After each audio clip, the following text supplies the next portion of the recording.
All right. Well, I am going to officially kick us off here just a titch early. We've got a lot of people coming in. I want to make sure that I do a little housekeeping first before we get to Rachel and Marianne and Joe that we're going to bring on to the show today. Thank you all for being here. Officially, I want to welcome you to this Friday's event. If you've been in our community for some time, you know that every Friday we gather you and hundreds of people from around the world. And then thousands end up watching this after in a recording. If you're watching this in a recording at some later date, thank you for watching. We really appreciate you being here. If this is your first time with us, this series, this gathering that we do every Friday, like I said, is really focused on helping you market, sell, and lead through these challenging times. And specifically what we're trying to do is bring you insight from practitioners, meaning people who are hands-on with omni-channel social marketing and selling, not theoretical fuzzy stuff, but real tangible examples from business leaders that are making it happen. So if you're a leader in your organization, if you're in sales, if you're in marketing, maybe you work for an agency or you own an agency, we have a lot of commercial printers here in the audience. If you're a B2B organization, a B2C organization, a brand that wants to learn how to connect with your customers and with your clients, with your donors, using modern technology and modern marketing, you're in the right spot. That's what today is all about. We are live, as you should know. I can see, for example, Kevin there in Zoom just said hello. And we want to keep it very, very interactive. So chat with us. That's why I keep asking you to engage. We're here. We have a lot of people behind the scenes ready to talk with you on LinkedIn, on Facebook, and here in Zoom. I want you to stay very interactive. You're going to hear me talking to you and asking you questions, and it should feel very comfortable. Don't worry, anything goes. Put it in the chat. We want to make sure we answer all your questions and that we stay interactive throughout the session. Now, I want to make sure we're connected. I'm going to give you an opportunity here. The one time in the whole session that I'm going to allow you to multitask, pull out your cell phone. Grab your cell phone. If you have a modern cell phone, not a flip phone, modern cell phone, open up your camera app like I'm doing here, you can see, and point it at the QR code there. Point it at the QR code. If you have a modern phone, what you'll notice is that your camera app will lead you to something, and that something right now is LinkedIn. And I want to connect with you on LinkedIn. That's one of the points here. But it's also so that you have an opportunity to learn how QR codes are making a significant difference for the community. Now, I see some people saying they can't see the QR code. That's interesting. Anybody else not able to see the QR code? Let me bring that up here, make sure that you all can see it. You should all be able to see it. If not, I will pause the share. No QR code. All right, let's pause the share and I'll bring it right back and let's see if it magically appears now. Here we go. Screen share, not yet. Still can't see it. All right. Mackenzie, you may need to pull up that QR code. If not, I will try to get that example up here in another second. Let me try another view. Hang one second here, folks. Let's try this view. No, looks like no QR code. Mac, do you mind pulling that up on your side? Let's go ahead and pull up the presentation on your side, Mac. I will move forward. If you can get that going, let's go ahead and drive it from your side. Without further ado, I'll come back to that example because I think it's important that you all see that QR code. But without further ado, what I want to do is bring onto the show today the three guests that have agreed to peel back the curtain on how direct mail is really making a significant impact in today's business world. So with us, we have Rachel Davies. She's the creative director over at Susan G. Komen. Marianne Geers, Senior Vice President of Corporate Strategy at GPA. And of course, all of you know, or many of you know, Executive Vice President of MindFire, Joe Manos, who's here. He's there waving. And the way it's going to work today, the way we're intending to bring this to you, is to bring the panel on one by one and have them talk to you about the different ways that they're using direct mail or that they are seeing direct mail used in their day-to-day work. And so they each bring a different facet. They each bring a different angle. The goal through all of this is to help you understand the unique ways that direct mail is bringing significant business results for all types of organizations, to spark ideas for you, to give you inspiration, and to help you see how folks are using it in a way that provides demonstrable ROI. So if everybody's ready, go ahead, drop a yes in the chat. Let me know if you're ready. Mac, if I can hear from you, I just want to make sure that you're able to pull up the slides here in a moment. Let's go ahead and make sure you're good, Mac. If you can just give me a quick yes on that. Where are you, Mac? Nope, don't see Mac either. Okay, well, that's the joys of doing a live show. No problem. We'll try to bring that back up here in a second. I see Kathy saying to Rachel, we met back at your DMX days. So that's a great intro here. Let me bring Rachel Davies on. And Rachel, good morning. Thank you for being here. Thank you for joining the community today. Why don't you take a moment to tell us about yourself, your role at Susan G. Komen, and of course, tell us about the organization as well. Welcome, Rachel, to the show. Thank you, and thank you for having me today. So my name is Rachel Davies. I'm the creative director at Susan G. Komen National Headquarters. So Susan G. Komen focuses on breast cancer. And in 1980, we were founded by Nancy Brinker, whose sister Susie passed of breast cancer when she was just 36. And so what started with literally $200 and a shoebox full of names has lasted over 35 years. And we're now the world's largest nonprofit source for funding the fight against breast cancer. But what makes Komen unique is that we really approach breast cancer from a 360-degree approach. So we focus on care, meaning patient care, on community, what's happening in the larger US, but also in your smaller community, on research, of course, because that's the only thing that will cure breast cancer, and action, meaning advocacy, public policy, fighting for patient rights on Capitol Hill. So, to sum it up kind of in one sentence, at Komen, we're really focused on helping those who need support today, while in tandem, tirelessly searching for tomorrow's cure. So my role is I'm the creative director for our in-house team. Of course, we work with a lot of outside partners on direct mail, and we're going to speak about that later. But I really run our brand presence at Komen, design, photography, messaging, videography, all the gamut of that falls under my team. And again, thanks so much for having me today. Well, Rachel, you're unique in terms of the guest that we brought on the show because, you're a brand, you're an organization that's combining direct mail and digital and doing it well and getting results. And a lot of the folks in our community are really thirsty and dying to know, how does that actually come together? How do you actually make that work? And so on the screen, everyone should be able to see, drop a 1 in the chat. If you're now again seeing what's on the screen here, drop a 1.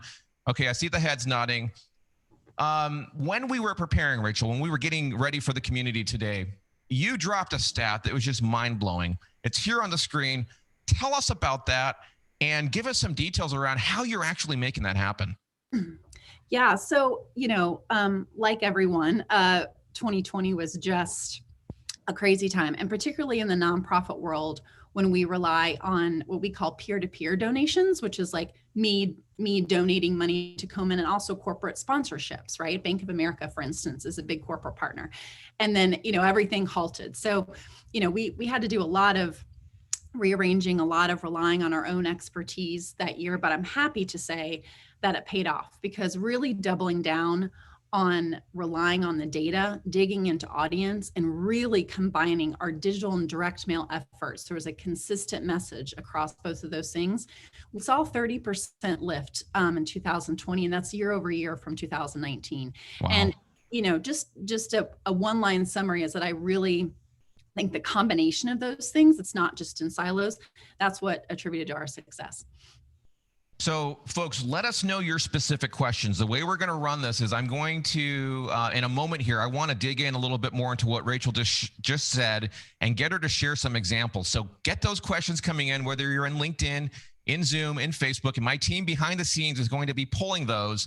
And towards the end of the session today, we're going to go through all of your questions. We want to make sure we get everything answered.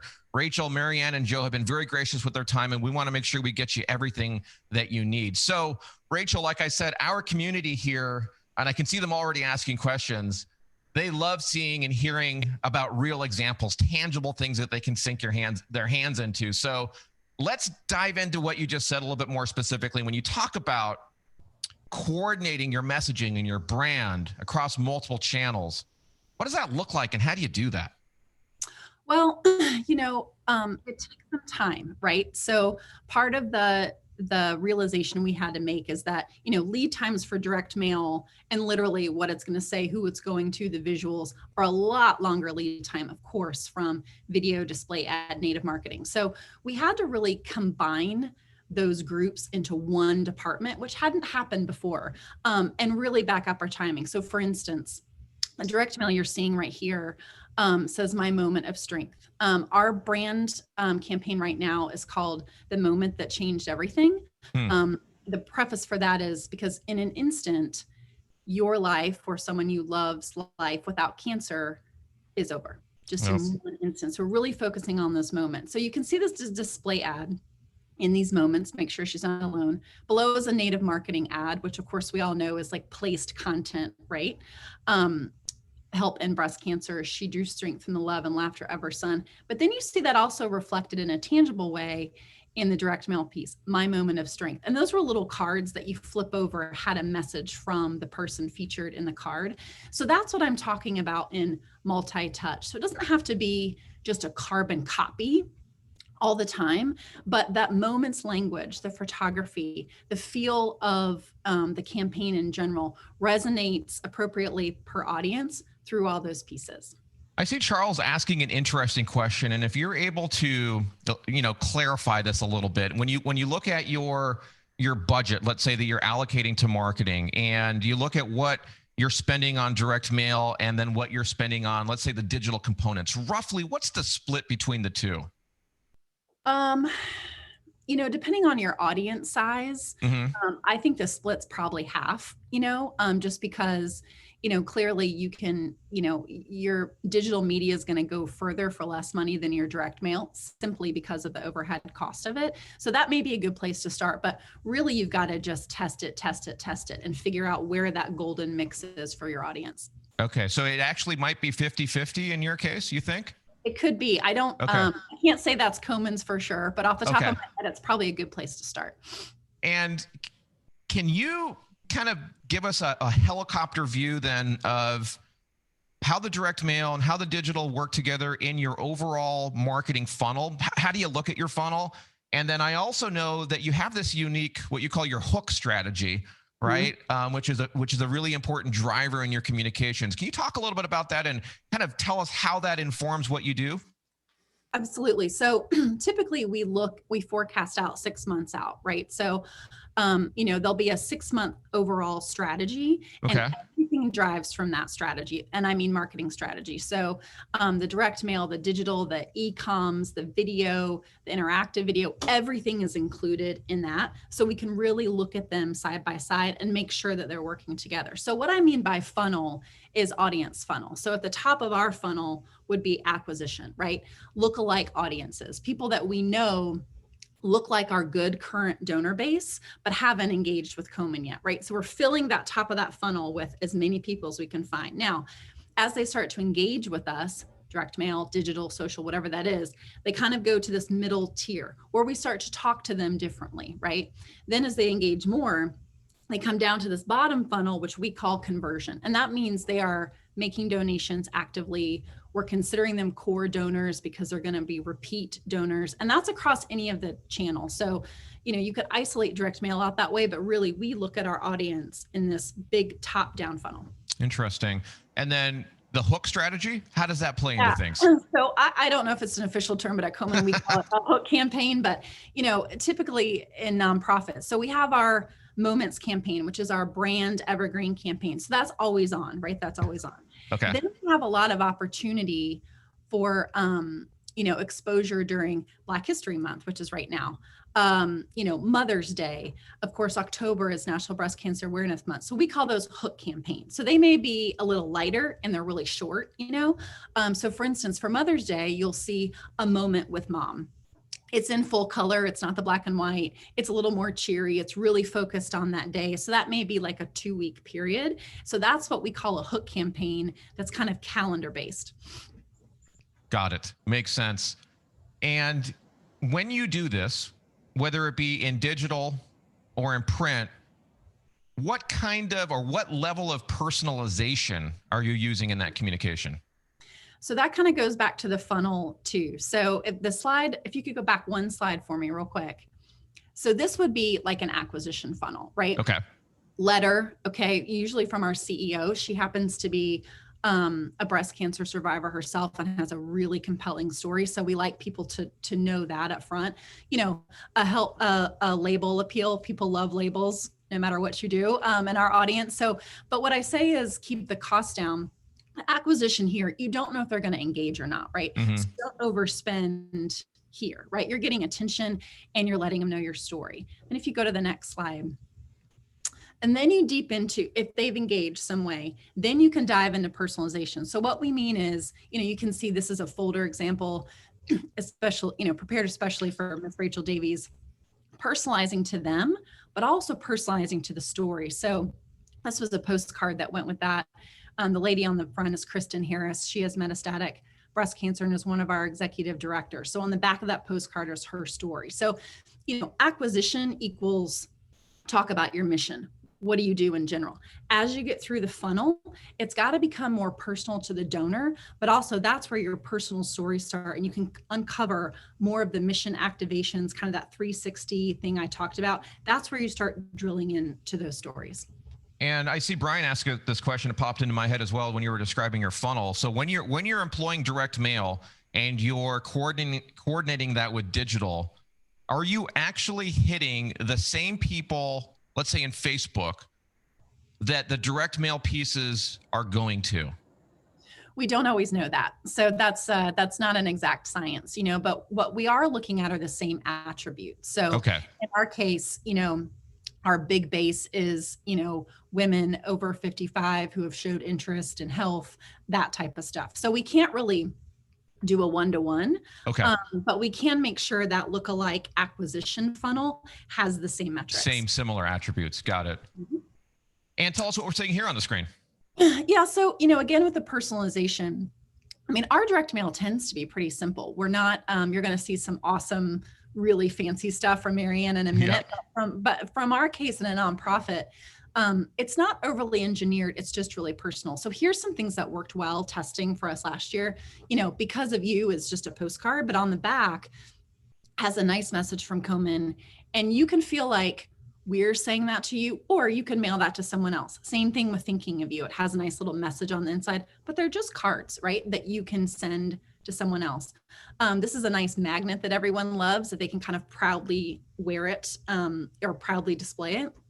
So the thing about these pieces though, it's all the mindset of the brand keeps going. So we're thanking you, right? We're making you feel important, and we really are very grateful for your donation.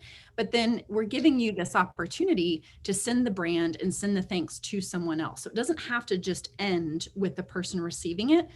Actually has a chance to have a shelf life with yet another recipient. Folks, if you're getting value from what Rachel is sharing, please drop some X's. Drop some X's in LinkedIn, in Facebook, over in Zoom. Give her some love so that she knows that what she's dropping here is of value to you and giving you inspiration and new, fresh ideas. Something I want to dig into here, Rachel. And then, as you mentioned, Marianne's got some cool examples too, so I want to bring her on. One of the things that we notice, and one of the things that we hear from our community often, especially from those that are in the agency or commercial print side of the audience, is that as they look at organizations like yours and others, direct mail is handled in one place in the organization, digital in another, maybe email can even be yet in another silo, so to speak.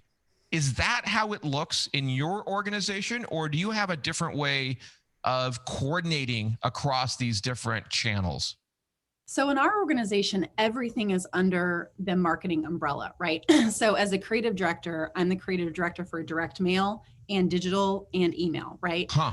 So while we have dedicated people on our staff who manage each of those channels and manage them well, all of the creative direction, all of the comms. So the comms director, who's like my counterpart, she's in charge of messaging for each of those things too. So, and it wasn't always the case. I mean, we made that switch at Komen about a year ago, very specifically, and it's paid off tenfold because in a couple ways. I mean, one, it's just easier to have a consistent message that way if you're housed in one group. Two, it's a lot less redundant. So, if one leader is leading all of those things, even though they may be executed by different experts on the team, you're not kind of working over and over and over, and again, all of our direction is based on the strategy doc. So that is really, really the top.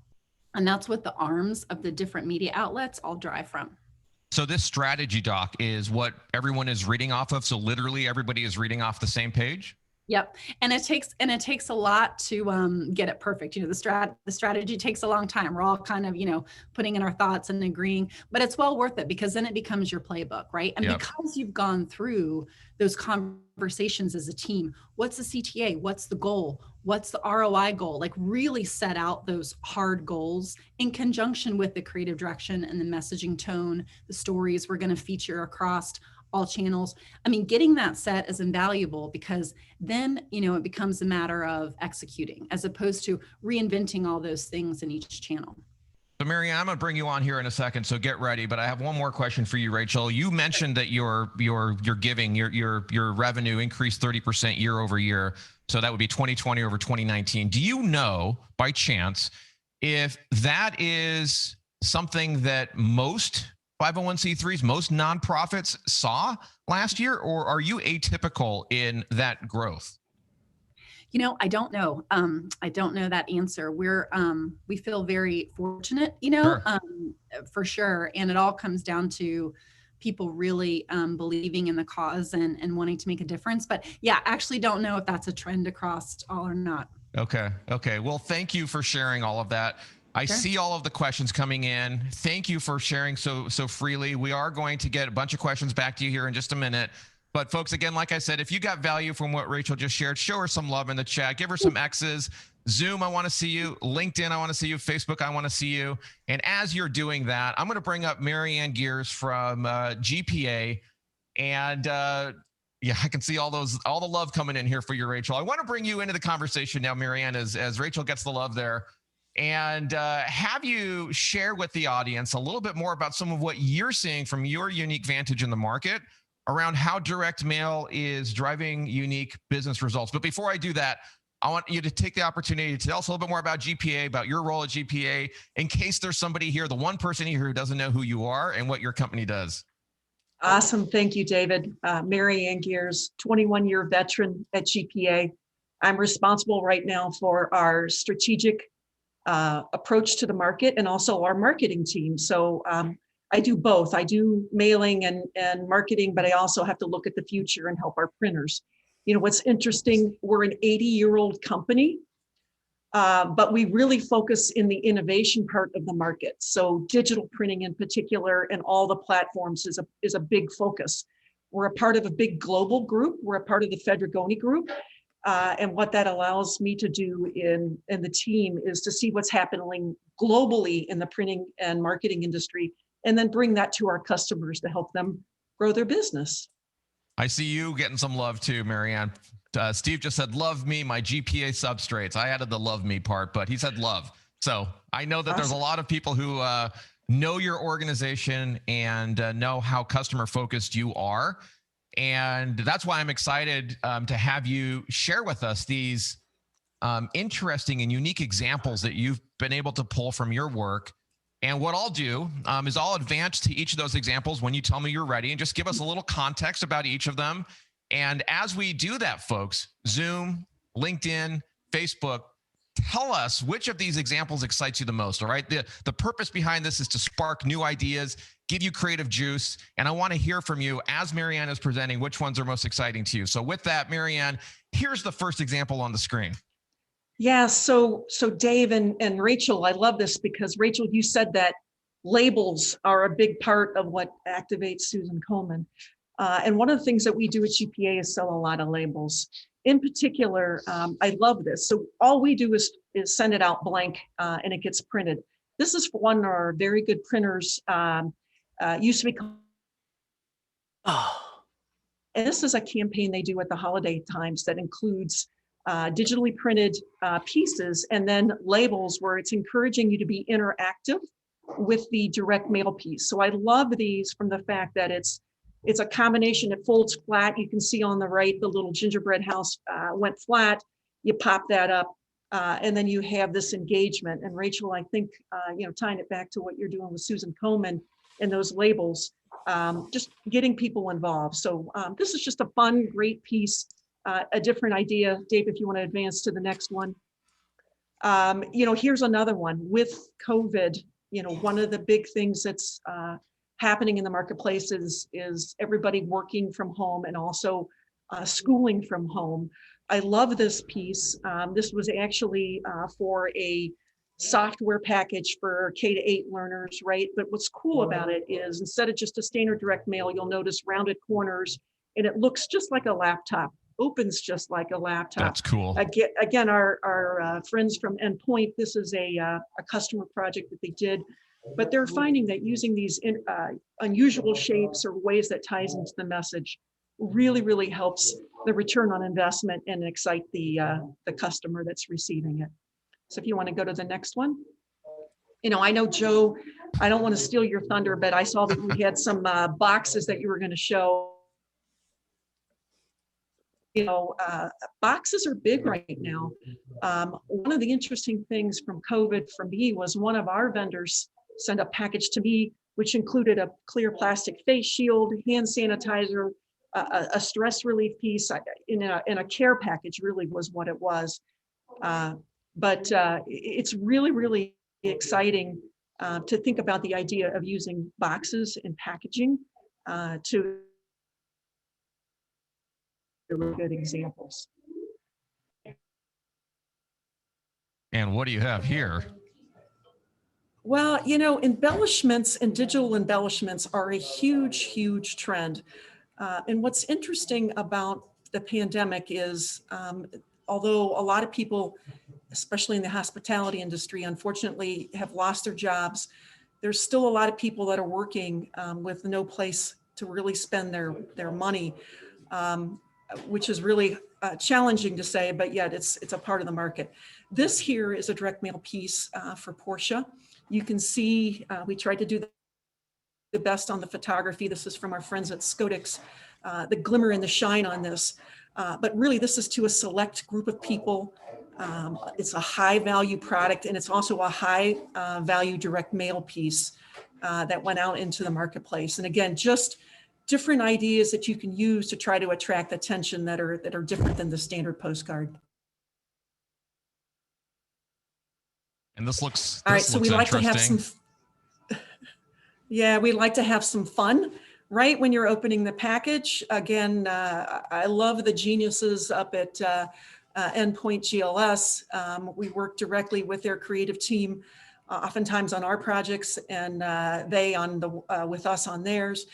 This is kind of fun because this was for a regatta, and sails come up and they blow in the wind, and I love how that kind of comes up and blows in the wind and makes that happen. That's cool. And lastly, when we talk about the hospitality industry, and this is something that we're hearing right now, so I want you to pay close attention to this. The vaccines are out, yep. And people are going to start traveling again, and people are going to start going to places. This is for a casino. This is a direct mail piece, as you guys know, very, very big in the high roller area. This has got embellishments. You can see black on black with gloss and gold. But I want you guys to think about this, the cruise ships, all those industries, they think the vaccine is going to be prevalent in the marketplace by the end of July. So these hospitality industries that have been dormant for a year are starting to come back to life. And we're seeing that in the order patterns from our customers and the materials that they're ordering. So this is a really, really great example. They have to both present that they're going to be secure, right? Clean and safe environments. So thanks. Interesting. Yeah, this one is, this is fun. These are pop-ups, two different ways. The one on the left a little slider piece, you know, like magic, a rabbit pops out of the hat, which I love. But to the right, a beautiful piece for HP, where it comes out flat and it folds into a three-dimensional. So when you're thinking about direct mail and trying to get the audience attention, and if you think about it, because there's a lot of questions we're seeing both in the chat about, you know, how do you find people, and are people really interested in direct mail? Yep. I will tell you that if you don't go anywhere and your trip to the mailbox is your number one trip for the day, getting exciting direct mail, or any direct mail, or Rachel even talked about personalized direct mail, is a pretty exciting event, because we're not going to restaurants, we're not going to movies, we're watching Netflix. So, Yep. you know, when we're thinking about trying to engage the audience, this is just one way. You're right, Marianne. And what's interesting is that I noticed this, and maybe it's just a sample of one here, but I noticed it even with my kids. My kids are so digitally plugged in right now, unfortunately, I guess. But when the mail comes, it's actually an event. It's an activity. And it's cool to watch them engage with these different tactile experiences. I mean, they open up all of my mail and I never get it, but it's cool to watch them do what you're describing. And it is an event these days. I mean, we're really not going that many places, right? And so getting something cool in the mail is something that they definitely notice. So thank you for sharing all of those. I saw a lot of comments coming in. Folks, please give Marianne some thank yous. If those examples spark something for you, if they raised a question, let us know. I can see all the questions coming in. Marianne, we're going to get back to you here in just a moment. What I want to do next is bring Joe Manos here to the show. And first of all, Joe, I think everybody knows you. Most people know who you are, but tell us a little bit about yourself, what you do for the organization, and then let's look at some of the cool examples that you've brought to show everyone today. Yeah, so for those of you who don't know me, Joe Manos, I've been with MindFire for 15 years. First 13, I was driving sales. The last 2 years, we started focusing more on our customer base. And so now I head up our customer success program. We're doing some amazing things with customers of all sizes. Most marketers don't know what they don't know. And what we're doing is bringing new innovative ideas to help them grow and thrive in a changing world. You know, for those of you who don't know MindFire, we're omni-channel. That may be a new phrase for you, but all things marketing. Our technology knows no limits, and we'd love to share some of the innovative things that our technology will do for you. We also have an in-house agency that is designing some amazing programs in partnership with our customers. And so the theory there is that not all customers have all the resources they need internally. So go ahead and partner with your partner and let us help you achieve success with all your customer needs. And I see Stephanie over in LinkedIn said, who said direct mail is boring?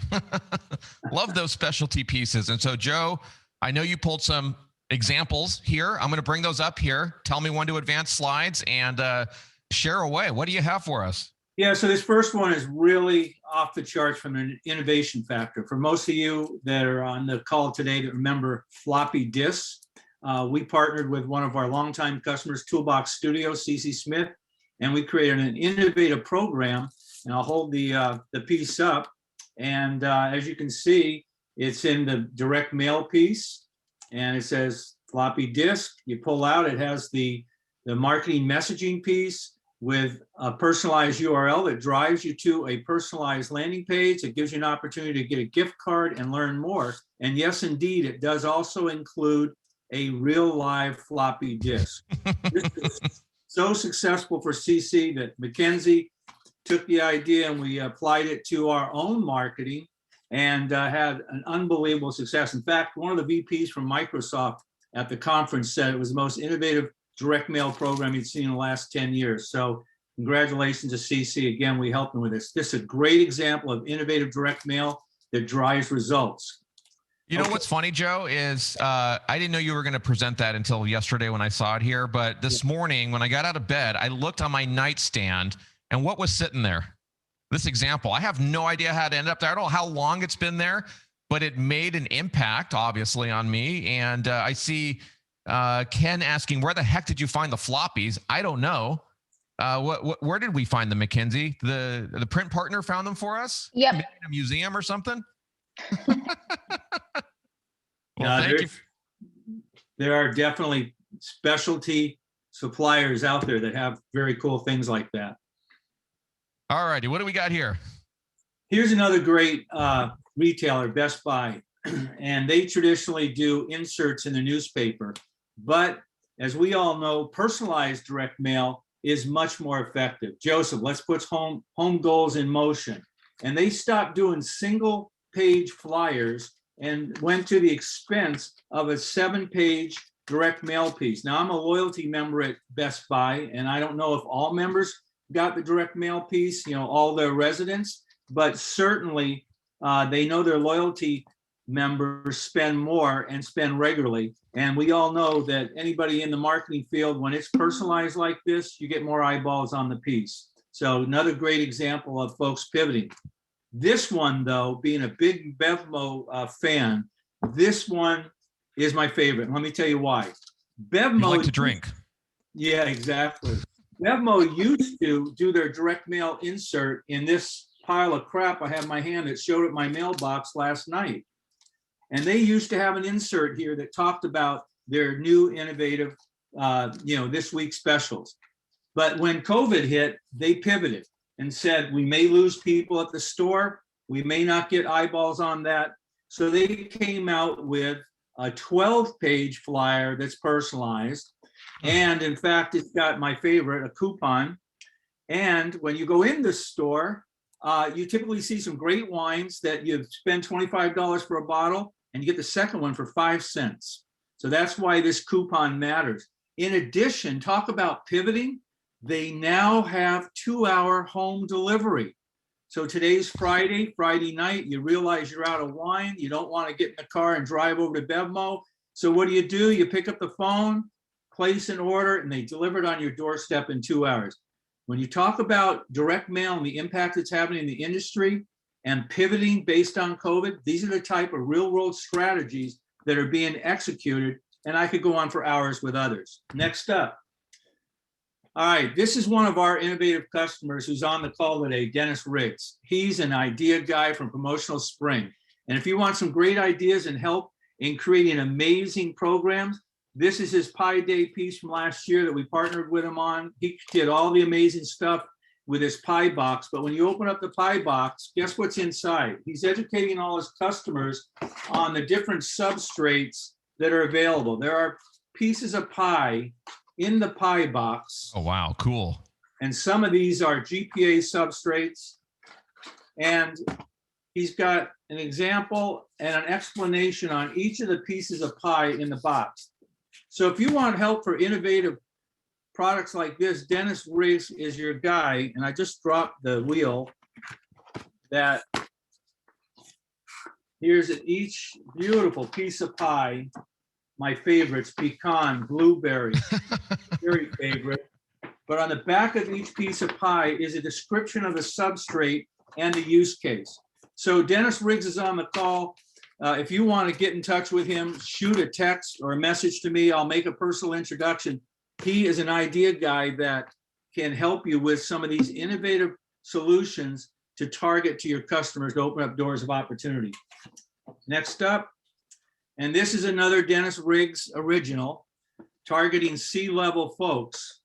The box, the eyeball box sent to key decision makers.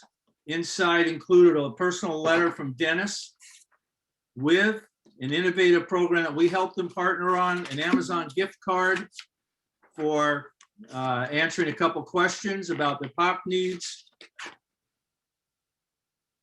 Whole 9 yards as far as an overview on some of the uniqueness factors that Dennis and his team offer, plus the connection to the Amazon gift card and Dennis's personal business card. And these are the type of innovative approaches that can take a direct mail piece or a direct mail program and take it to the next level. And I applaud Dennis. He is an idea guy, does amazing work for his B2C customers, his large brands.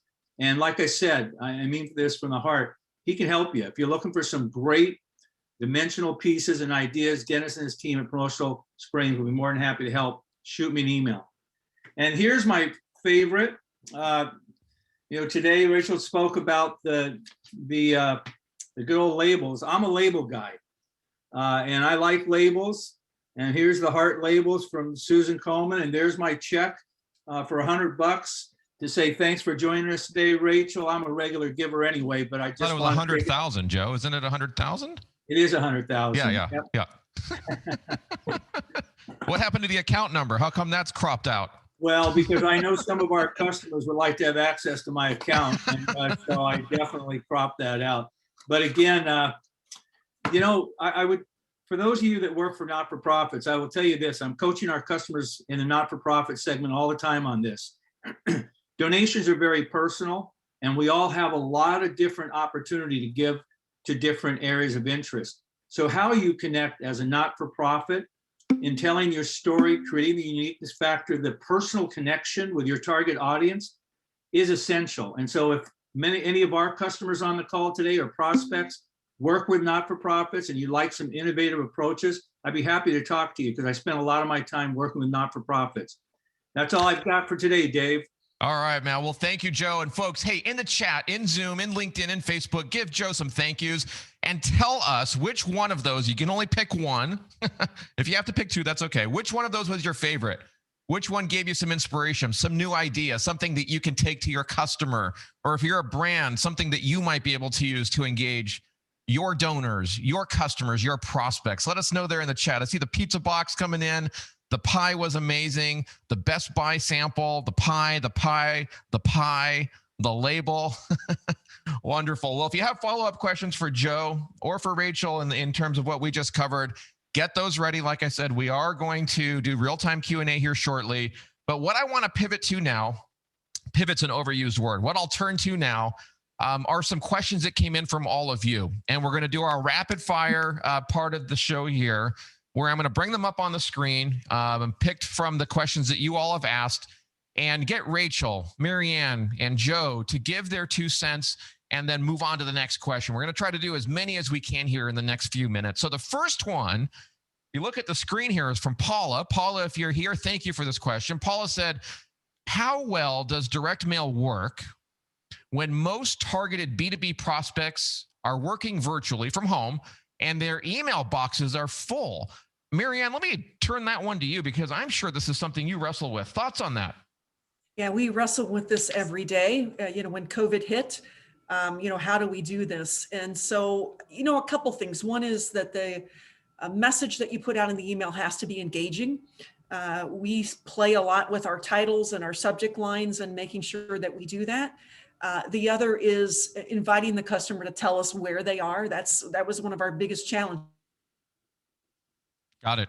Customers to tell us where they were, and then keeping that private so that we could give them those information. And then we do, this is a really good example of a targeted, we did a 14 days of love campaign. And if you engaged in it, you would get a little kiss cut sticker with a gold heart and some information on product. But that's really the way that we did it. Got it. Very helpful. Carlisle, and I'm bad with names, so forgive me if I mangled your name, is asking, what's the number one thing you'd say to a traditionally high volume direct mailer that is decreased volumes due to the pandemic? Really interesting question. Rachel, I'm going to turn that one over to you first. What are your thoughts on that? Sure. I mean, I would say number one, I don't think that pushing your volume down is a bad thing if it's in the spirit of really, really clean acquisition lists and converting lists. So in other words, it's better to buy 100,000 names that are lookalikes, or that you've done your due diligence, know that they have the propensity to do the action you want. It's better to have 100,000 of those than 200,000 that kind of loosely fit. So I would say that, dropping volume is not the end of the world, but it has to be done in a data-driven way, not just in a, drop-to-drop way. Carlisle, it looks like I got your name right. I'm curious if you're looking at this through the eyes of a commercial direct mailer, or if you're looking at this through the eyes of a brand that has dropped volume. Commercial direct mailer. Okay. So I think Rachel's answer to that question is insightful, but specifically from the eyes of a commercial direct mailer. Marianne, what are your thoughts on that? How would you advise somebody who's seen their volume go down, obviously over the last year? What coaching would you give them?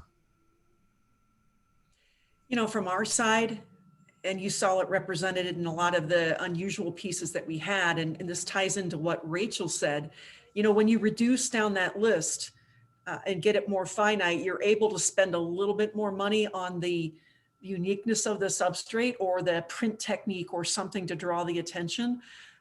So what's interesting to me, and we're partnered with all the OEM equipment manufacturers, there's been a rash of high volume direct mail sheet fed inkjet equipment and digital equipment that is being sold in the middle of the pandemic, and it's all for direct mail applications. So I would say narrow down that list a little bit more and then pick something different. I saw one of our customers talk about our Pearl stock that they run through their Xerox era desks. Things like that will maybe attract a little bit more of that attention. And so maybe the volume is down, but the quality of the piece is a little bit higher. Carlisle, for you and for the others who might not have been here last week, I don't know if you were here last week, we had Andrew Ettinger from the Best Postcards on the show, and they're growing somewhere around 20 to 25% month over month with direct mail. So if you want insights from another organization that's making it happen, maybe check that out, and we'd be happy to connect you with him as well if he might be able to provide you some insight. Here's the next question from Jim. Jim, if you're here, let us know. How do you determine who you're mailing to?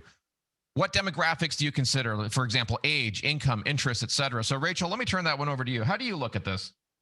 Sure. So, whether you're a nonprofit or not, you kind of start with who is your most profitable customer, right? Or donor, whatever. So, and who's engaging more and more. So you have to analyze what's working for you first. And I've said the word lookalike a lot, but that's how you get to those lookalikes. So, for us, for instance, our kind of target or the people that we see interacting with Komen often are, women from 55 to 75 in major metropolitan areas with a combined household income of 75,000 or more. So that's the basics, Then you start layering on, do they have humanitarian interest? Are they interested in healthcare? Then you start to kind of get into the interest level, but the very basic, start with what you know is working for you, right? And then go find people just like that. I think we've answered this, Tucker, in a couple of different ways. Tucker, if you're here, let us know if there's additional clarity that maybe Rachel or Marianne can add. But Tucker asked, in what ways do you utilize other touch points to complement direct mail instead of compete with it? Marianne, from the work that you do overlooking, service providers and brands across the world, how do you look at this competition issue? Yeah, so we don't look at it as a bad thing. We just look at it as kind of a more to spread the message and get there. So we have found during COVID, at least in the B2B space, social media has skyrocketed.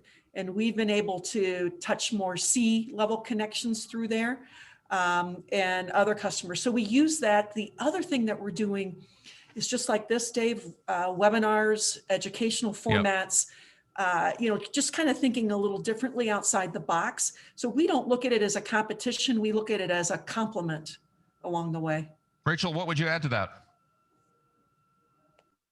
Yeah, I would say, echo Marianne's thoughts. It's all about complement. So in a real tactile example, maybe we would talk about a survivor, Anna Rathkoff, who happens to be a survivor who has a really compelling story. So her story may be, she's photographed with her son from the earlier examples. Maybe her long form story is in direct mail, but then in social, we're also going to have her speaking to the donor directly. Then an interactive video, maybe it's the PSA that also tells her story. So it's this consistent story, but not just told as a cookie cutter way. It's really pulling out aspects of the story that may resonate for folks depending on the media.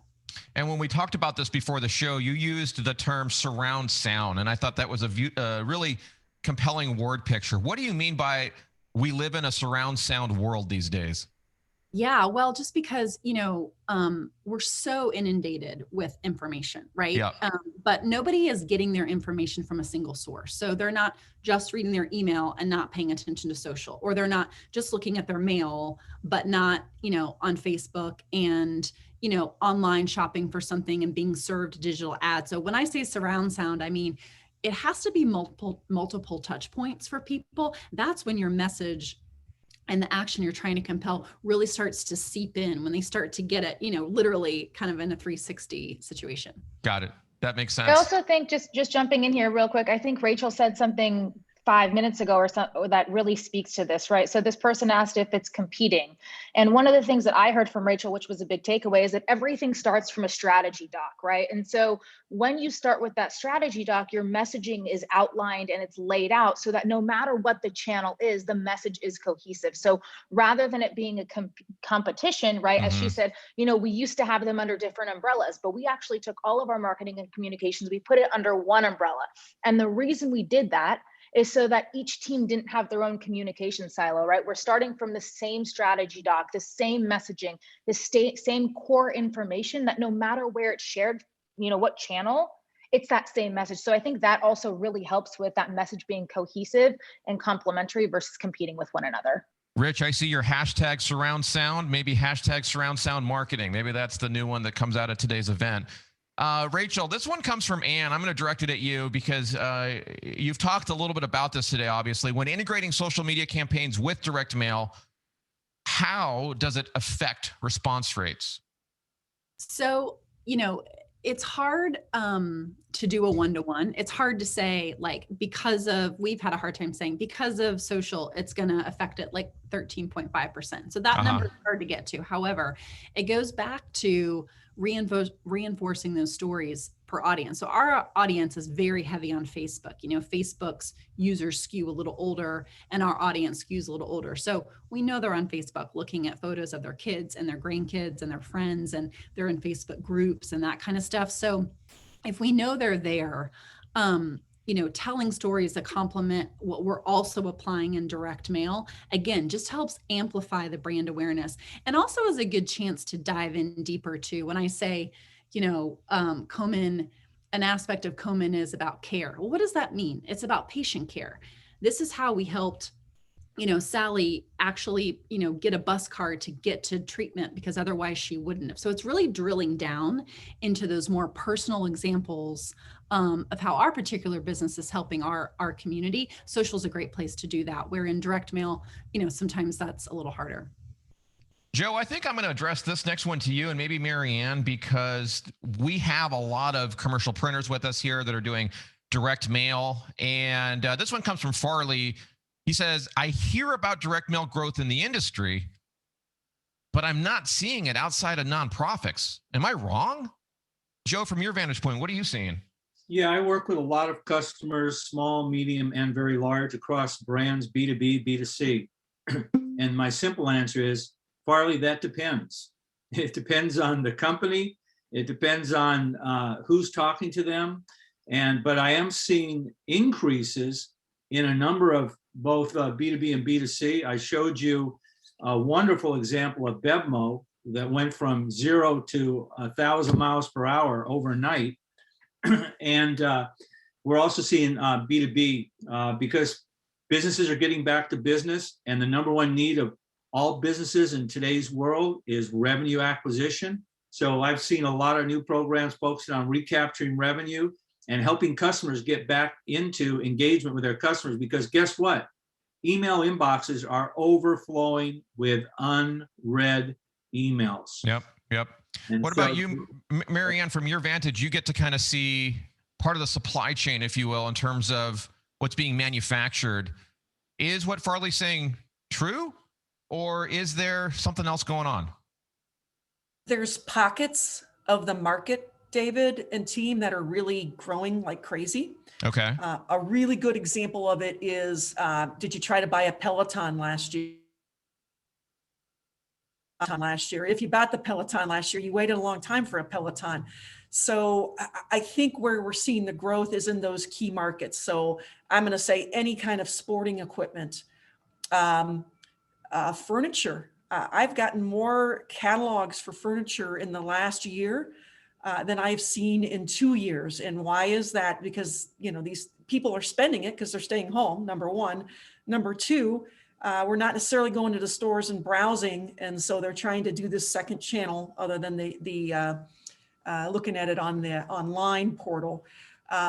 again, hospitality, which used to drive a lot of it, was pretty quiet for a period of time.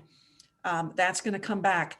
The real estate industry, real estate, Dave, you and I were talking about it earlier. That's going like gangbusters, no matter where you are. So we're seeing it. So I think it's more the market. This question's come in quite a bit, and we got this last week. We've been hearing this over the past few weeks. I don't know that we have a great answer for it, but I want to hear from Joe, and I also want to hear from you in the audience here. This is a question that Ken posed to us. I'm getting pushback because of the terrible USPS service. First class deliveries taking weeks. Standard mail taking forever. Is this just me? Ken, no, it's not just you. Folks on Zoom, LinkedIn, Facebook, chime in if this is something you're also experiencing. Joe, what are your thoughts on this? Yeah, absolutely. It's a problem. And it's not one region, it's across the US. I've spoken to numerous customers. In fact, I had one of my best customers East Coast yesterday that I had a planned meeting that I was trying to show him some new things to take to his customers.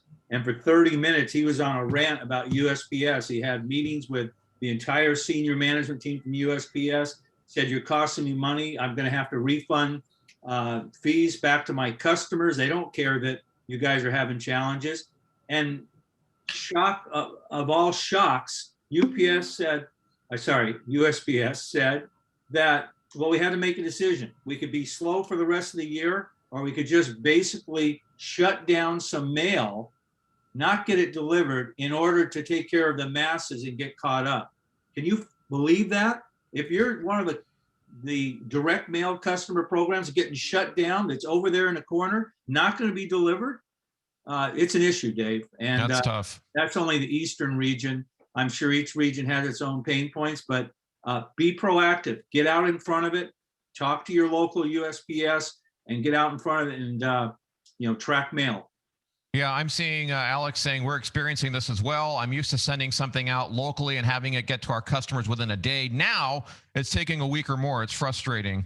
Brian says we need Amazon to take over the USPS. It's just a matter of time. It makes sense for them. Yeah, it's a tough challenge. We actually are getting some folks from USPS on the show here in a couple of weeks. That's certainly something we'll bring up. And what I want to do now, keep those questions coming in. Suzanne, Mackenzie, Mike have been working furiously behind the scenes to try to pull the most salient questions that you've been sending in. But first, I want to give you an opportunity. If you want to learn more about some of the specific things that we've talked about today, first of all, the QR code example that I had on the screen at the very beginning didn't come up for whatever reason. Mackenzie, if you don't mind, get my LinkedIn profile URL. Mike and Suzanne, if you can do the same, drop that into the chat.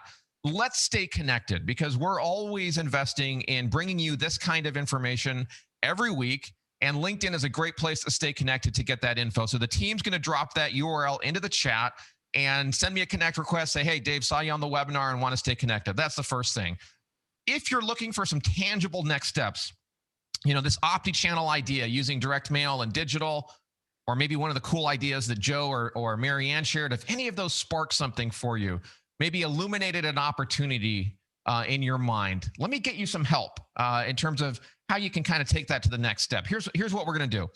I've asked the team to set aside some time over the next week so we can speak with you one-on-one because not every company is the same and there's a lot of different types of organizations here. And so if you're thinking about how do I use digital and direct mail to build brand, to drive engagement, maybe kind of in the ways that Rachel talked about, to grow leads, to drive sales. And I need to do that in the modern omni-channel way, but I need some help. That's what this call is for. All right. I'm going to tell you more about that in a second, but I don't want to forget something else that's really important, given Rachel's attendance here today. And I saw it in the chat as well. If you or someone you love needs support or education around breast cancer, if you'd like to learn more about how to get involved, maybe to help fight this deadly disease, also want you to reach out to Rachel. She's really easy to find on LinkedIn. Connect with her there. Say, hey, saw you on the show, loved what you did, loved what you presented, and want to get involved. Or just encourage her. Just say thank you. I'm sure she'll love to chat with you. Connect with her. Get involved in this cause. Obviously, you can always go to Komen.org. You can search that or you can find it. There's also a helpline, Mackenzie, Mac, and Suze. If you don't mind, drop that in the chat, 877-GO-KOMEN. That's another way that you can get connected with the organization. So I'd be remiss if I didn't bring that up. Thank you, Rachel, for what you do and for what your organization does. And folks, get involved with the organization if it tugs on your heart and somebody in your family has been impacted, or if there's something there that touches you. But back to the business stuff at hand here. If you're looking at strategically, tactically, how to apply this stuff, here's what we've got lined up for you. As I said, we've got a group of people here who are going to put time on the calendar. We've already blocked it out for you so that we can talk one-on-one to help you take the next steps and learn how to apply this in your business. Suzanne, Mike, and Mackenzie are going to drop this URL that you see here on the screen into the chat. The spaces are limited in terms of when we can chat. So first come, first serve, take a spot if you're interested. And what we're going to do on that call, because we have a lot of different types of people here, this is for you if you're a B2B or a B2C organization. No matter what you sell, no matter what you do, if you're in cause marketing, if you're in lead gen, whatever it is that you're doing, and you want to improve your results, you want to do the types of things that Marianne or Joe or Rachel have shown you today, and you need help, let's talk. We'll pull in the right MindFire experts, the right GPA experts to help you understand how to take that next step. When you fill in that form, when you go to that URL that the team just sent to you, make sure to let us know what type of question you have, all right? Tell us what type of thing it is that you want to learn so that we can get you with the right people. Secondly, if you're a printer or an agency or a marketing company, and what you've seen today has inspired you to say, hey, I want to start to offer these kinds of solutions to my customer, but I've got some questions. I want to figure out, how do I actually connect direct mail and digital? What kind of technology do I need? Then that's something that we can talk to you about as well. We'll figure out how you can do it, how you can offer it to your clients, and whether you can do it profitably. On that call, just real briefly, what we're going to help you do is get very clear about what it is that you want to do. We always start with trying to understand what your objective is. Give us a clue when you fill in that form so that we can get you connected with the right people. And then second, our goal is to help you get an idea of what specific next steps you can take to achieve what you're looking to do. Really trying to help you get where you want to be in the shortest amount of time. And you have a lot of expertise here between what Marianne has provided, Joe, and a whole slew of experts here on our team that will help you get there faster than if you try to go on your own and maybe fumble through some of these steps. All right. Well, you don't have to worry about that now. You can talk to us on the call about that. Again, here's the URL. Mackenzie, if you don't mind, Suzanne and Mike, drop that into the chat. I give you permission to turn me down. Go over there, fill it in. Like I said, you'll see a form that comes up. And if you're thinking, shoot, I don't know if the stuff that I'm seeing today are things that me and my organization can actually do, or it's not a fit for me, or it's out of our league because maybe we've tried direct mail before and it hasn't worked, or we've tried digital, we've tried pearls and nothing happened. Or if you're a service provider, maybe you tried selling these solutions to your customers and it didn't work, or you're too small, you're too big. That's okay. That's why we offer a variety of different solutions. Not every solution is for everyone here. There's multiple ways that we can help, different configurations. And so when you go to that URL, this is what you'll see, little form like you see here, your name, email, phone. Tell us what you're trying to accomplish, specifically what it is that you want to learn. Specify that when you fill that form in, and we'll get that time for you. Now, I'm going to give my team another 3 or 4 minutes. Get ready, Mackenzie, Suzanne, and Mike. Let's get those questions curated. But I want to give you a few additional data points that I think are going to be helpful to all of you. Why is what we're talking about today more important than ever? Who are my data friends? Who here likes the numbers, likes the data? Let me know in the chat. Zoom, Facebook, LinkedIn. I saw all the hands go up there. This is from a study that Forrester Research and USPS Delivers recently conducted, surveying 324 of the top decision makers across 4 verticals: automotive, financial services, travel, and retail. By the way, for my service providers, do you service any of those verticals? Let us know in the chat, LinkedIn, Zoom, and Facebook, if you service those. Let me share some of the fascinating results that they found. By the way, if you want the full report, maybe we can make that available to you as well. Let us know. Let us know in the chat. Here's what they found. For example, postcards dominate in the finance world, which is interesting. Email in travel was the preferred channel for coordinating activities leading up to the travel event. Across all of the industries, digitally enhanced direct mail was at the top of the innovations that these organizations are applying time and energy into. So this is important. If you're a service provider, a printer, marketing agency, if you're a brand, these are insights that you can use to inform your 2021 strategy and tactics around how you're going to be reaching and engaging your customers and prospects. I pulled some information for automotive. If you serve automotive, let me know there in the chat. This is interesting. Direct mail gets nearly a third of the overall media budget. That's good. But Mackenzie, I know you mentioned a direct mail client that works in automotive a couple of weeks back that asked the question, well, how do I get the other 2/3? How can I get more of that spend with OptiChannel, with this digital training, software, and skills that you can acquire? You have a chance at that other piece of the budget. Still in automotive, if you look at the screen here, the folks were asked what they're currently using and what they plan to use across these digital categories that you see here on the screen. Now, these are top marketers, okay? They're leading the way in helping their organizations embrace this technology. What about your clients? What about what I call the Fortune 5 million, the 5 million small businesses that are out there, right? They're not at this point. The opportunity is large and time is now. They're not nearly as sophisticated. And if you're a service provider, you have an opportunity to help. One more here. I thought this was interesting. Again, in automotive, marketers aligned mail with email as a digital channel most often. This is different across different categories, different verticals. Is that fascinating or what? If you're a nerd like me, this is the kind of stuff that I geek out on. If you want the full report, maybe we can make that available to you. Zoom, LinkedIn, Facebook, let us know if this is helpful to you. We'll see if we can get that over to you.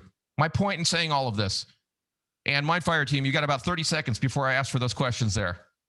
Number one, if you're a service provider, think about how many clients you're underserving right now because you're not talking to them about these things. How many of them are struggling? I saw you mention that in the chat. Customers are struggling right now, right? How many are struggling right now because you're not incorporating digital and these other omni-channel techniques into the mix to make what you're doing more powerful for them? How many of your clients are not reaching their full potential because you're not at yours? Take an opportunity to learn this stuff. Second, if you're a brand and you're thinking OptiChannel is a place that is going to help you get where you want to be, but you don't know how to take the next step, or maybe you've already taken a step and you don't know how to get to that next level, don't be held back because of a lack of knowledge. We're here to help you. That's what these Friday live sessions are for. That's what the one-on-one time on the calendar is for. We're invested in helping you learn how to take advantage of these new strategies, modern marketing, to get the results that you're looking for. All right, I'm going to get off my soapbox. Enough preaching from Dave. Let's get to some of those questions. Mackenzie, I'm going to ask you, and then I see Joe. We'll go to you next. Joe, Mac, give me the first question that's kind of popped out of the list there that rises to the top. Perfect. So we have a bunch of questions. So thank you everyone for being so interactive. A lot of questions about acquiring data, especially during COVID. So a few people said, hey, we're B2B. We are getting corporate addresses instead of home. So what are you doing to acquire data in today's day and age to get in front of the recipients that you want to target? Yeah, great. Let's direct that over to you first, Rachel. How do you do that? A lot of different ways. So there's really no silver bullet. I mean, we work with, an agency that helps us pull lists, again, all based on interest. So, and we also do a lot of deduping, a lot of cleaning. I mean, it just has to be like this continual thing to weed out. Now, we're not doing B2B, we're doing, in-home.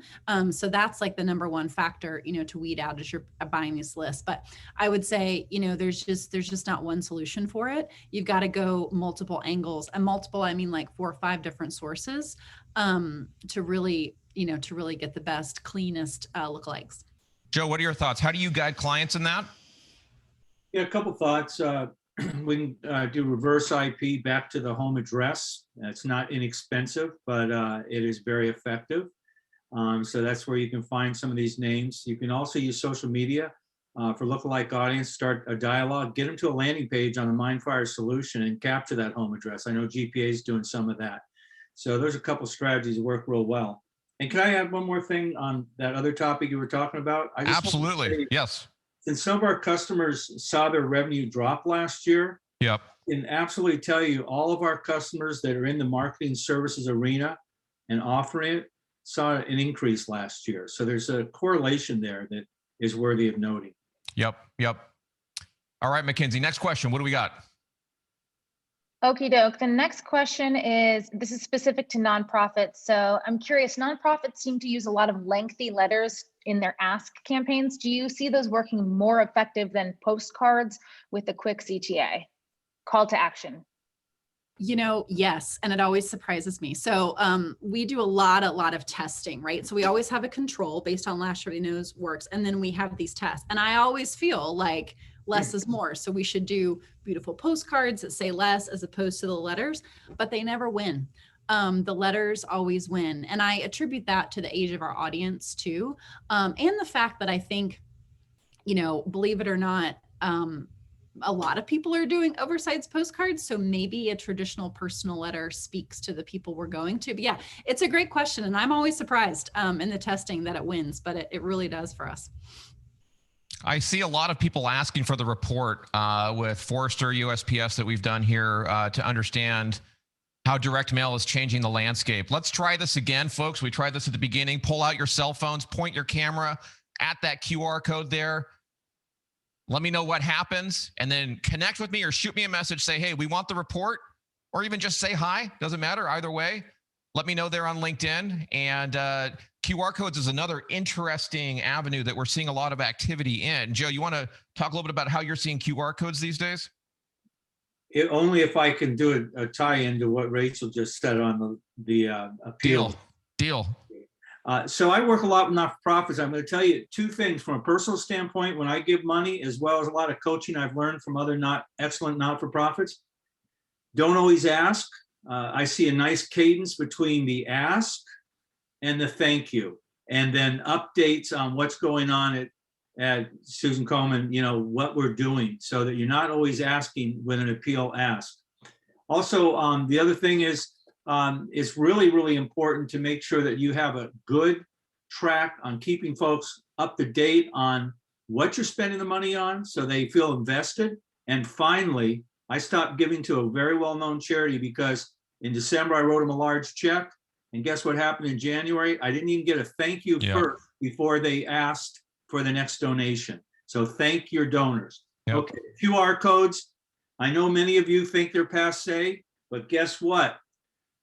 When the NFL, the NBA, and PGA Golf Tour puts a QR code on the TV station to get engaged, they're back mainstream big time. And we're seeing innovative use cases for QR codes. It's the new normal. In addition, for some of our folks that use personalized URLs quite a bit, we're also using digits, 9-digit unique codes rather than a Perl. If you want to learn more about some of those strategies around that, doing a lot of that on the financial services end, let me know.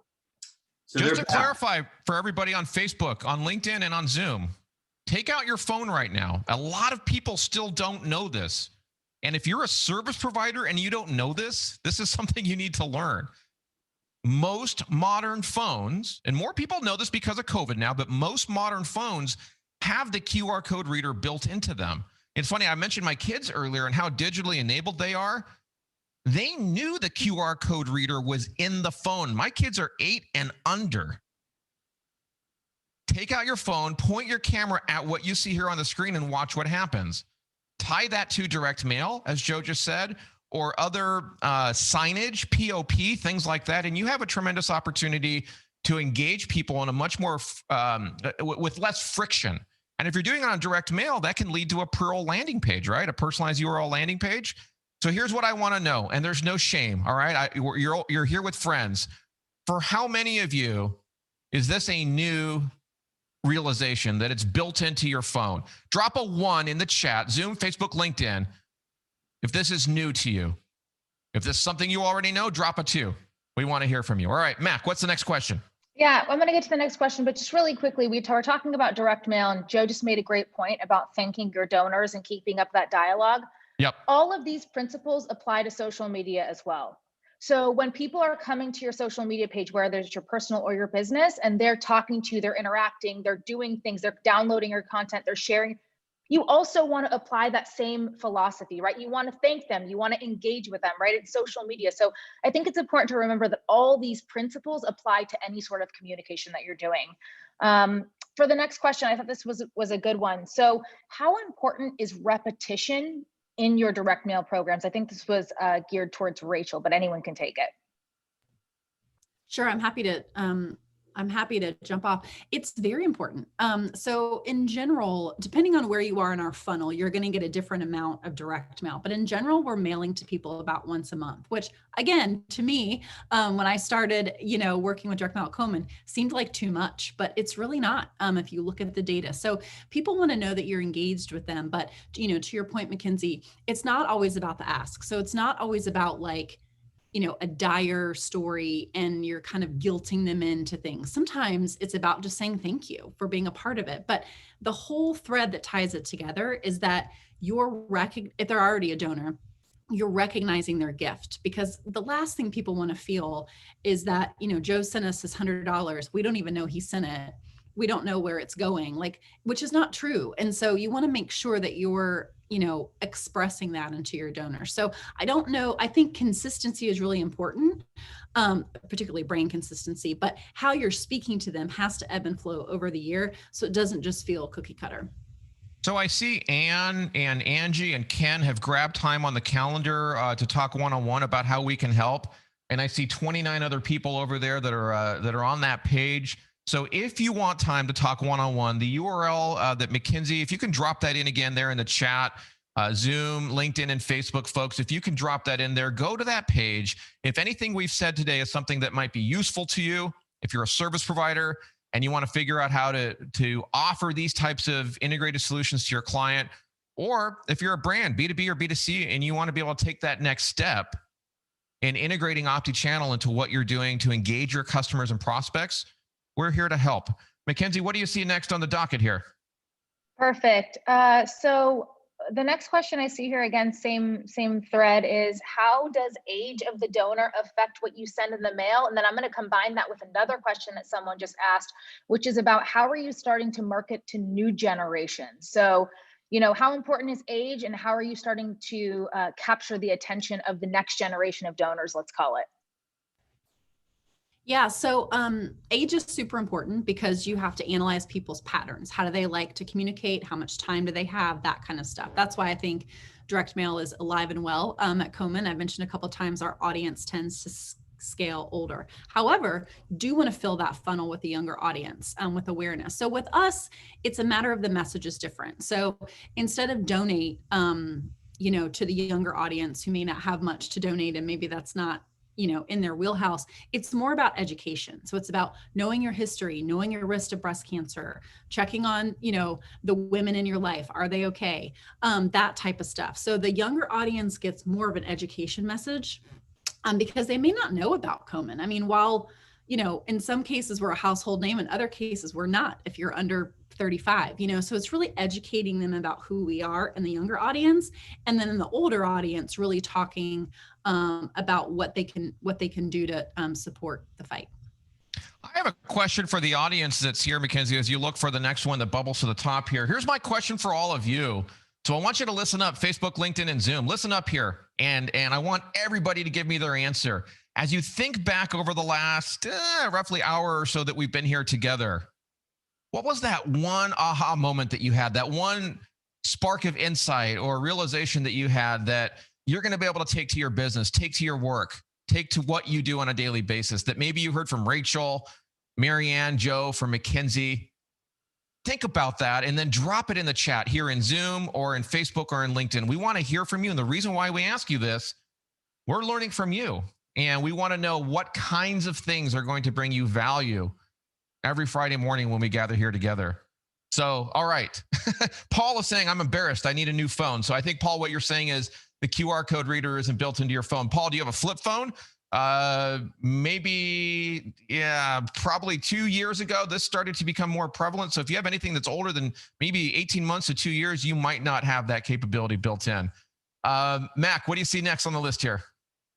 Yeah, so we talked a lot about combining digital and direct mail. Someone asked, can you please highlight the specific digital channels that you're using in tandem with direct mail? So let's get really tactical here. What digital channels are you leveraging in your marketing along with that mail?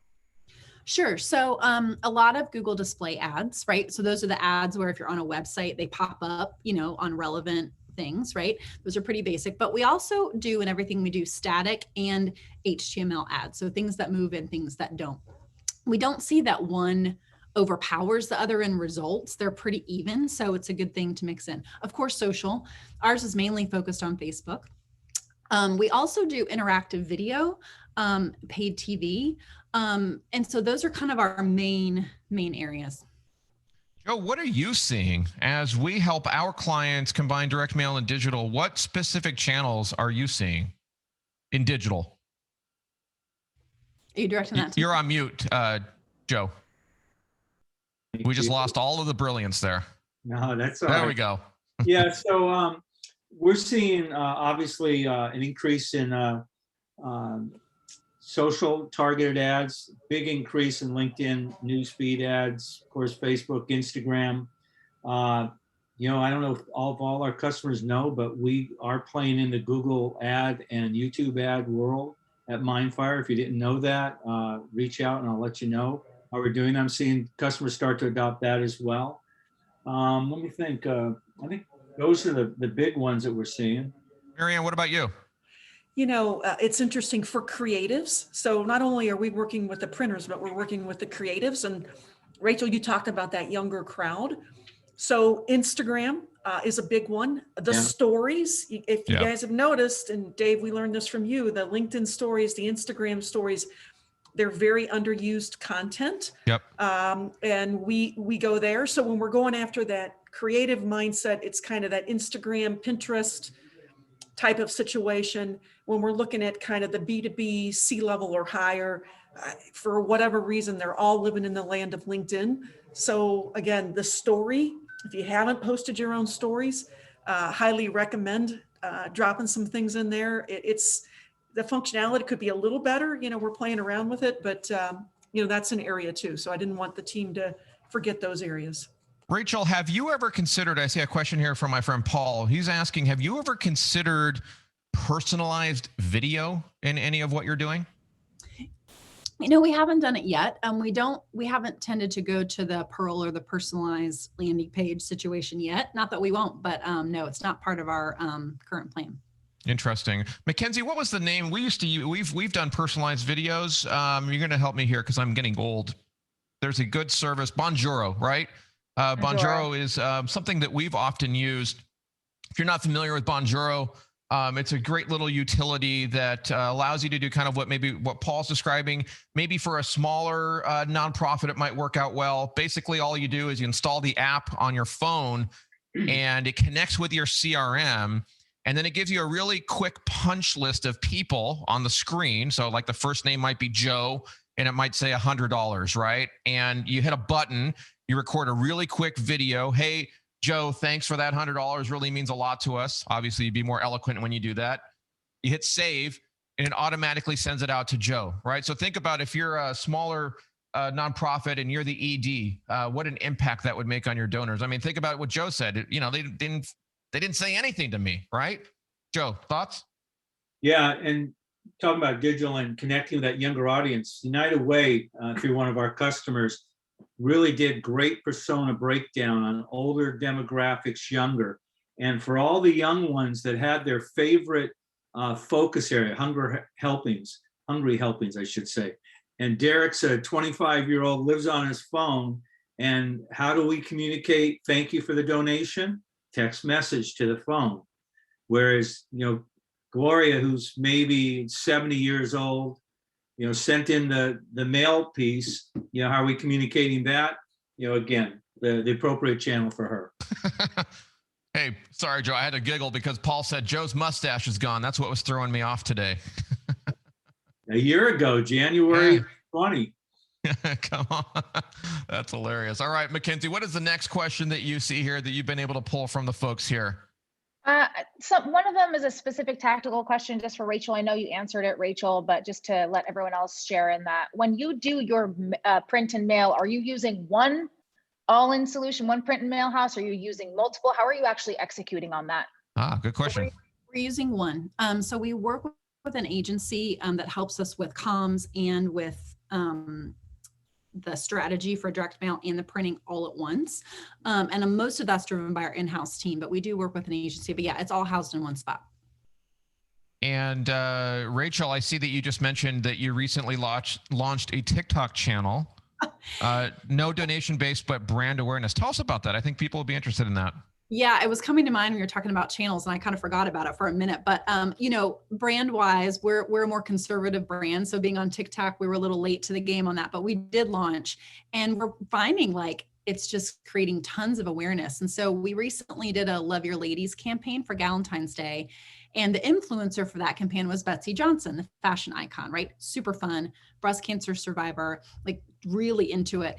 And so, just by tagging her, then we had all these other people come into TikTok. And so we had like 44,000 shares or something in like a couple days. It just went crazy. So again, it's not a real, revenue driver per se, but as far as talking to that younger audience and adding a little fun to the brand, we've had a good time with it. That's cool. That's fantastic. Mackenzie, what do you see next here? Those are all the questions that I have sifted through. I'm going to look at other channels, but okay. Well, we still have a lot of people here, and I know that Marianne and Rachel and Joe have been very gracious with their time. So if you have to leave, make sure to say thank you in the chat wherever you are. Thank Rachel, thank Joe, thank Marianne. But we're going to stick around for a few more minutes here. What other questions do you have? If there's something that we've missed, if there's something that you asked on the way in that we didn't get to, I will we want to say know. there are a lot of not questions, but comments. This is directed at Rachel, where people have reached out with personal stories about family survivors on LinkedIn, on Facebook, and here in Zoom. And one person, and I love it, they said, "Thank you for all you do. My mother is a breast cancer survivor, and the touches and that Susan G. Komen has had throughout this journey was absolutely amazing and showed how much you care." So that's been a theme coming through in all the different channels. So I just want to share that with you, since we're here and a lot of people are commenting on that. Oh, I'm glad to hear that. And again, I know that Dave mentioned it, but if you need support from Komen, feel free to go through me on LinkedIn for that. But really appreciate you guys sharing that. Hey, Dave, there was a question there about year-end appeal. And I'm curious, Rachel, I know year-end appeal is a big part of your total donations for the year. I guess two-part question. One is, are you comfortable saying what percentage year-end makes up? And does that change your marketing engagement leading up to it? And then the second part is, what's your strategy where after you've got that big year-end crunch of revenue coming in, how soon do you reach out to those donors with another ask? It's a new year, thanks for what you did, but we've got bigger budgets this year. Actually, I don't know the percentage off the top of our head. We're a little unique at Komen because actually our big donation month is October, right? Because it's National Breast Cancer Awareness Month. So the challenge for us is, if we've hit October big, then what do you do for Giving Tuesday and end of year? Because those have to be closely linked, right? So I don't know the percentage per se, but I will say we tend to go pretty dark in the ask in January through about February. It's a lot of thank you. It's a lot of gratitude. Our end of the year campaign also this year was very gratitude focused instead of that, because we've done the big push just, a month before, just by nature of October. I see a couple of questions that are really interesting here that just popped in. I think I'm going to address them to you, Joe and Mackenzie, just get your 2 cents on them. A theme that I've seen as we've talked about QR codes is kind of like, are QR codes really still a thing? And alongside that, are pearls, personalized URLs, still really a thing? So let me start with you, Joe. You've talked about QR codes a bit, but what about pearls? Absolutely. And I would tell you that my standard answer to that is, it's all in the creative, how you position it, and the call to action. One of my biggest frustrations is some of our customers have a personalized URL, they have a 1-800 number, and they have a website address. If you're going to execute effective marketing, you've got to create that compelling call to action that makes them want to visit that personalized site or the companion QR code, because everybody's got a phone in their hand. It's easy to take a picture and say, I do want that piece of content. I do want that gift card. I do want to learn more. So I think, like anything, creative is a big part of that. And then again, make sure it is the sole intent of the response channel, not all of the other garbage that doesn't really help. Mac, what are your views on that? I know you talked to a lot of new folks as they're coming into the MindFire family. You're on the front line, so to speak, there. What do you say when somebody says pearls don't work or here QR codes don't work? How do you respond to that? Yeah, typically when they say that, I ask them when the last time was that they tried it, right? Okay. Because I think that as marketers or whatever, we get really focused on this is, you know, oh, I don't use Facebook, so Facebook doesn't work for marketing. I don't use pearls, so pearls don't work for me. And I think that at the end of the day, as we say, the audience is the judge and the jury. So I would, before you cast judgment on something, focus on A, what's the outcome that I'm trying to achieve? Yep. B, what are the steps that I'm taking to achieve that outcome? And C, let's go test it out so that we can allow the audience to actually tell us what works. There was actually, speaking of Andrew, who came on last week, he wrote a post on LinkedIn the other day that I thought was funny, where he was talking to a prospect and he said, hey, they said, oh, you know, I don't think direct mail works. And Andrew said, okay, let's give some crazy offer away, right? For all. And the person said, well, we can't afford to give that offer away. And he said, well, if the direct mail doesn't work, no one's going to actually take advantage of that. What are you scared offer, about, right? chicken? Exactly. Yeah. So I think that it's really important as marketers always to check ourselves from separating what we think and what the audience actually dictates. Marianne's got to bounce, everybody. So I want to interject Mac real quick, but I want everybody to thank Marianne. Go into the chat, say thank you, Marianne, here in Zoom and LinkedIn and Facebook. Marianne, you've been a great resource to us today. I combine those two words. Thank you for your time. We appreciate your expertise and your insight. Everyone, look her up on LinkedIn if you're not already connected. Connect with Marianne. Marianne, I'll give you 30 seconds to say goodbye to everybody here before you jump off. Yeah, David and the MindFire team, and especially to Rachel Davies. Thank you guys so much for today. Again, we're here to help during this time. If there's anything we can do, just hit me up on LinkedIn and we're happy to be there. So thank you. Thank you, Marianne. Have a great rest of the day. Mackenzie, I'm going to piggyback off of what you just said. Last week, we did have Andrew Ettinger, and we had two residential service providers, Tom Casey and Lou Habaika, on the show. And I remember Tom said something that was really insightful. So for any of our friends here that are asking about QR codes, pearls, or even, hey, direct mail doesn't work anymore, his view, he owns a residential service provider. His view was something like this. I'll try to summarize it. I'm not as eloquent as he was during the show, but he said, look, if you suck, you suck. Meaning, if you do crappy marketing, doesn't matter if you're using direct mail, you're using Facebook, if your response mechanism is a QR code or a pearl, if you suck, you suck. It's not the fault of the direct mail. It's not the fault of the QR code or the pearl. You got to get up, walk into the bathroom, look in the mirror, and say, you suck. That's what he told us all. And it was like, what? But he's right. He's right. So before you cast judgment, as you said, Mackenzie, think about that. Tom's words, not mine. Go back and catch that if you missed it.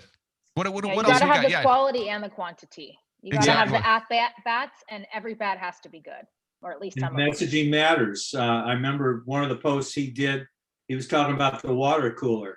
And I replied to him, and you know, everybody's doing the tune-up and check this out. And what they should be talking about is a tune-up prevents you driving home from vacation and seeing a path of water come out your garage. And what do you have to deal with coming off of vacation? A water heater, failed water heater. How do you prevent that? You know, you got to create some pictorial experiences that people can relate to. All right, I have folks. a question for Rachel real Yeah. quick before we go. Rachel, one of the things you said, and it stuck with me, is, hey, we plan at least 6 months out, right? So as we're sitting February 19th, 2021, you're obviously looking forward to February plus 6 months, whatever that month is. What are some of the things that you at your organization are focusing on? Are there any different strategies or tactics? You know, what are you seeing in the future? Maybe get some extra insight here for me and for the others here. Yeah, absolutely. Well, we totally let the data tell us what to do, right? So, you know, we meet weekly about what's working, not working. We do a huge deep dive across, all of our other professional services groups bi-weekly. So we're just continuing to optimize. So it's hard for me to say, I know what we'll do in 6 months, but the planning comes in with the content, right? So I do know that, a big focus going into the spring, we're going to be talking about Komen's patient-centered services. So, as opposed to focusing on research, that's another aspect of things that we do. So we really ground in that, create those messages, curate those stories, shoot that video, all of that.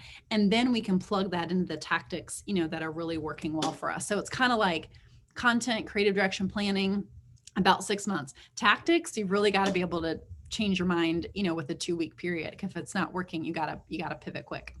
Right. And if you have that content, you can plug and play anywhere, kind of like you were saying, you just recently launched on TikTok, right? Like you were able to deploy on that channel, I assume, because you'd laid the foundation of the stories you want to tell, the things you want to do, the content that you want to share. And if there's a new platform that pops up in 6 months from now, you're ready to hop on that and plug that message in to share it on that channel.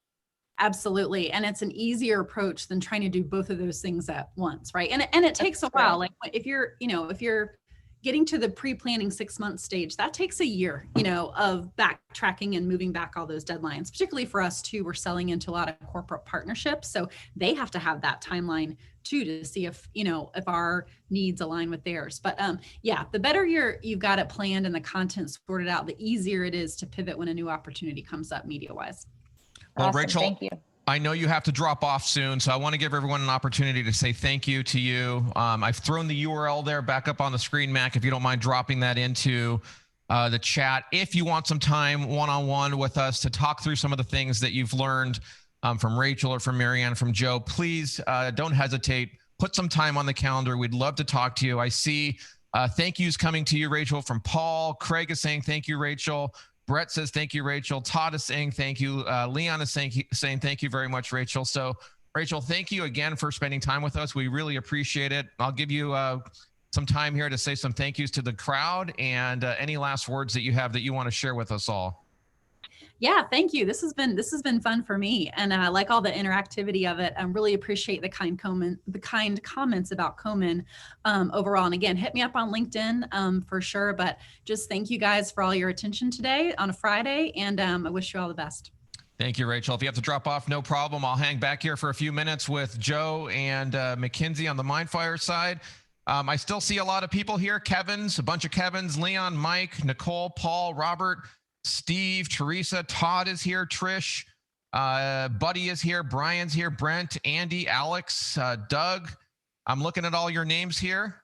What other questions do you have? Michael says, gotta go, great info and new ideas. Michael, that's awesome. Sally says, Rachel, I enjoyed it. Good to see you again. Fantastic. What other questions do you have? I'm gonna try to bring us to a close here in just a moment. Andy K says, thank you.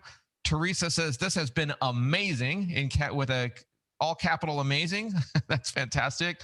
Teresa, thank you for being here. And for all the others that are still here, if you have any questions or comments, Joe or Mackenzie, you have anything that you want to pull out of the audience? Anything that you want to ask? Not from my side. Okay. Yeah. Carlisle is saying, thank you so much, everyone. This was great. Thank you for giving me a new name to try to pronounce and publicly embarrass myself, Carlisle. Looks like I did a good job there, at least this one time. Thank you for being here. I appreciate that and your question as well that you submitted in advance. If there's anything else, folks, I'm going to give you another moment. Todd says, great Zoom meeting. Thank you very much. Need to leave. Cheers. Paul says, got to run. Good seeing all my MindFire friends. Joe, Mackenzie, and Dave, you guys rock. You're welcome. Thank you. Kathy says, thanks. Have a great weekend. All right, folks. I'm going to give you, Mackenzie, the final word, and Joe, and then we'll wrap it up. So, Mac, any final words that you want to leave our friends with today? Not that many, just that, number one, first of all, thank you for spending your time with us. This is really, we bring these presentations to you to help you with things. So if you have any questions, if there's topics you want to learn about, if there's anything we can provide you that's going to help you with your business, with your client's business, please feel free to reach out to us on any of the channels that you would prefer, your optimal channel. You can find us at all the places where you would find people. And yeah, just thank you again to Rachel, to Joe, to Marianne, to you, Dave. Great presentation, lots of awesome examples. I know the audience loves that. So thank you so much. Hope you have a great day. Any last words from you, Joe? Yeah, I would just say, again, thank you for being here. Great job, Mackenzie and Dave, as always, MCing. And I'd also say, right now is the greatest opportunity period in the history of business. Everybody's recovering from COVID fatigue. They're looking for that silver bullet opportunity from you, their service provider, to walk in the door and help them grow their business. And you personally, shame on you if you're not running a self-promotion program to share the innovative ways you can help customers and prospects. And marketers don't know what they don't know. It's your job to walk in the door, provide them with new insight that drives the results they see. So let's rock. Well, I can't Amen. say anything more. I can't say anything better than that. Joe, fantastic job. Thank you for being here today. Mackenzie, as always, thank you for imparting your wisdom with us. And for all of you who are here, the biggest thank you we owe to you. Thank you for this community. Thank you for giving us your time this morning. And as everyone has said today, we want to be a resource to you. So if you need anything, don't hesitate to reach out. Look for the next event. We'll be sending correspondence out through all of the optimal channels, as always. And I look forward to seeing you very soon. Thanks, everybody. Have a great rest of the day. Have a great day. Stay Have a warm. great weekend. All right, everyone. Bye-bye. Bye-bye.